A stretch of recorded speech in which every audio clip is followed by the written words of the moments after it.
page, you can do a number of things. You can list the features, the benefits, who it's for. You can even tag job titles. You can literally tag and send notifications to the people that you want to be aware of the products that you offer. You can add a CTA, case studies, testimonials. You can literally create a mini microsite within your own personal LinkedIn to sell and to convert people. And before I forget, you can also add that as a skill. You can also add that as a skill. That's important now because skills are also now searchable. Skills are searchable. So all the things that I've been talking about today, I encourage you to do, because your prospects, as they are searching, you will now start to come up when we're talking about these things. That's important. Random nugget that is not in here. LinkedIn has put an increase in the SEO functionality. So I'm just going to go ahead and say I won't get too much into that. However, when you are looking at optimizing your about and your summary, I strongly encourage you to make sure that you have those buzzwords, those SEO words that your brand and that your services and that your company are looking for. LinkedIn is doing an awesome job running SEO on those keywords and making them significantly more searchable. And because I wanted to end with this, because it's extremely important, I'll say it one more time. Everybody, if you really want to take this serious, the first thing you should do when you walk away, outside of going to get a headshot, is activating your creator mode.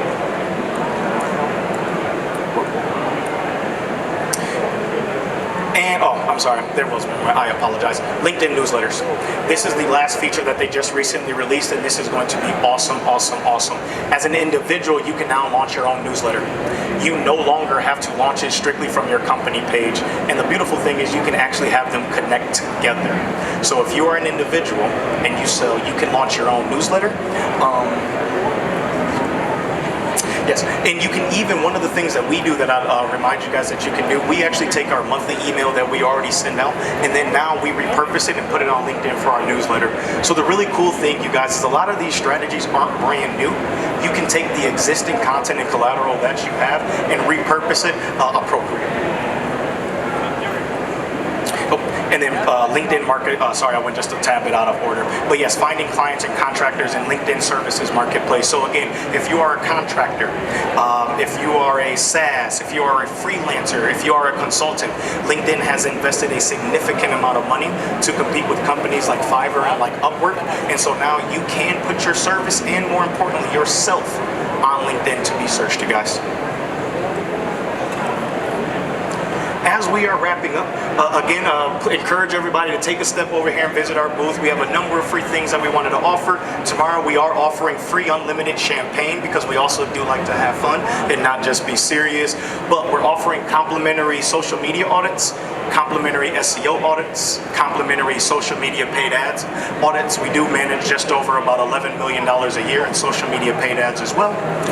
We are offering free LinkedIn Sales Navigator. There's some restrictions on that, but come over and talk to us. We think you guys will be excited. And a free professional headshot. And any questions? Yes, ma'am. Yes, ma'am.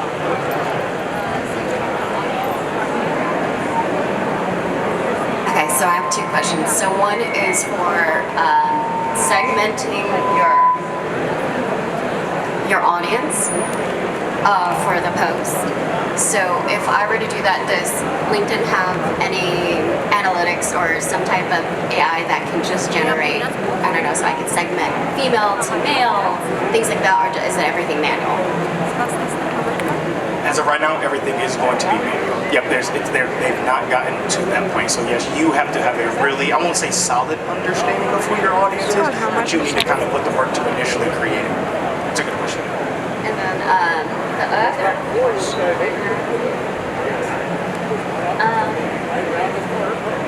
the product page hire. So since they're now, I don't know, so what's the transaction? Is there a transaction fee? Do they take from it like Fiverr does?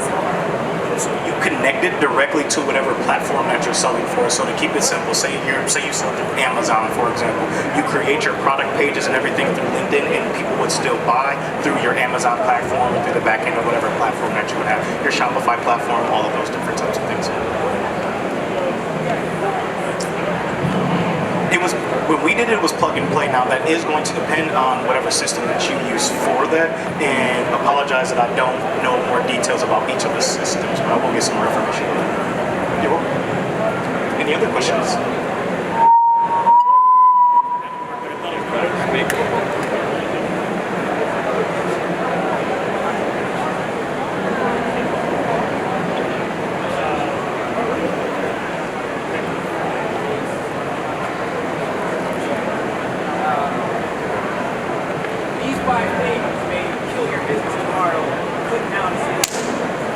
So his question was about using fear-based marketing tactics. So for example, he said, what are my thoughts on these 5 things will absolutely kill your business?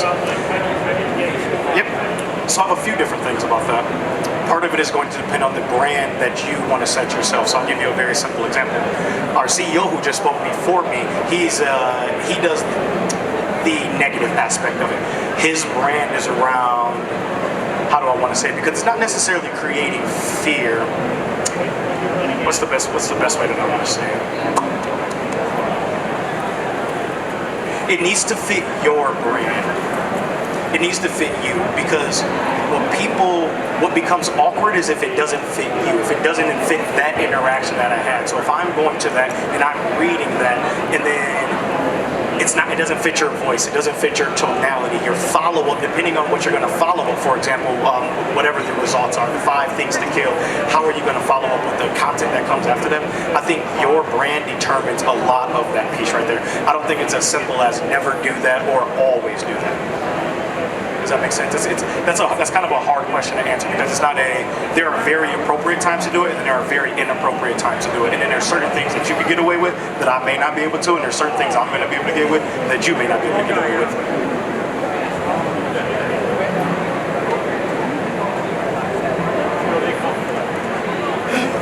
So I would use that in a later conversion standpoint, because here's why. By telling somebody what everything is not, the person already has to have an idea of what it is. If you start talking to somebody about what a whole bunch of things that it's not, and they have no idea what it is, you miss the boat. Does that make sense? So depending on, you need to ask that. If you're, I would say warm to hot. That's a warm to hot, because if I'm cold, I don't know enough about your business. So when you start telling me what it's not going to do, I don't know anything about it. That content's not for me. Once I've done research, now that makes more sense, because that's a comparative. What it's not is a comparative. I got to compare A to B. It's not A, it's B. Without background, I have no idea what A is. So when you start talking about what B is, there's no relation to that.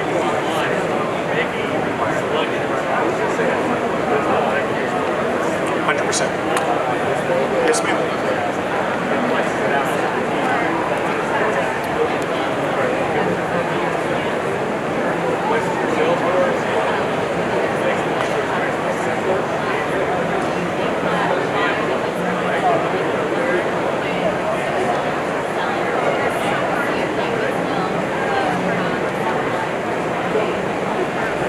So her question was about, is LinkedIn still this hyper-professional platform, or is it becoming to have a little bit more blurred of a line? And I would say it's absolutely having more blurred of a line, because there's a personalization aspect that LinkedIn is missing that it has to have now. So now, for example, I can't just find someone in the audience and start talking about how great of a social media company you are, and we do all of these type of things with no relationship, because that's what everybody else is doing right there.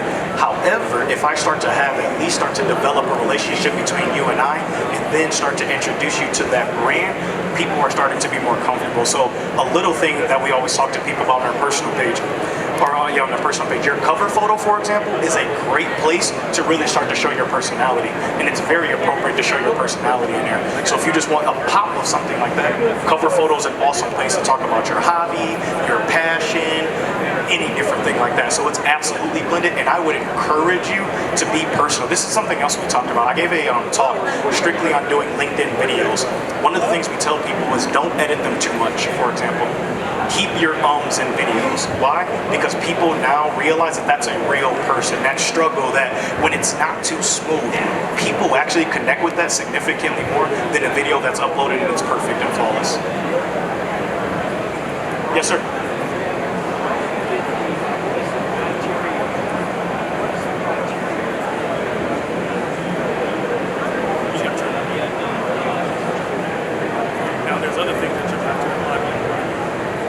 So criteria for getting a creator account. And it's literally just a mode that's activated.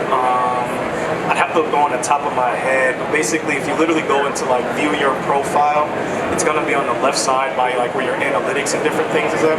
And it's literally going to be like your activity, and there's going to be a section that's literally going to say creator mode, turn it on and turn it off. And then once you turn it on, then there will be some other options and stuff like that. But it's on your actual profile on the left side, lower towards your analytics and different things like that.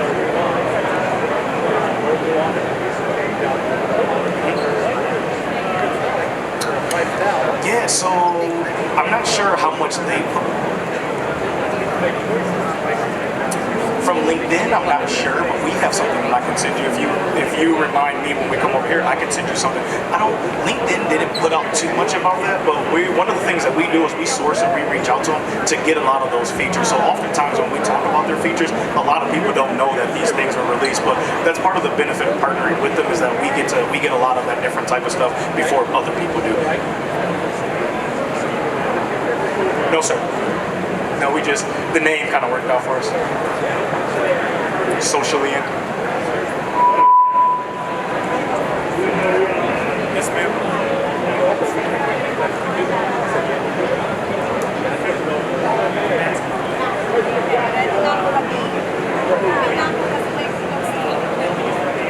She asked about, I made a comment about videos being 10 minutes, and she asked if LinkedIn did live stream. LinkedIn only does it if you have creator mode, and in order to do live stream, not only do you have to have creator mode, you have to apply for it now. So for example, if you were grandfathered in, so like all of my team and things like that, we never had to apply because we turned it on and we were using it before. Now if you could turn on creator mode, you still have to apply to get LinkedIn live turned on.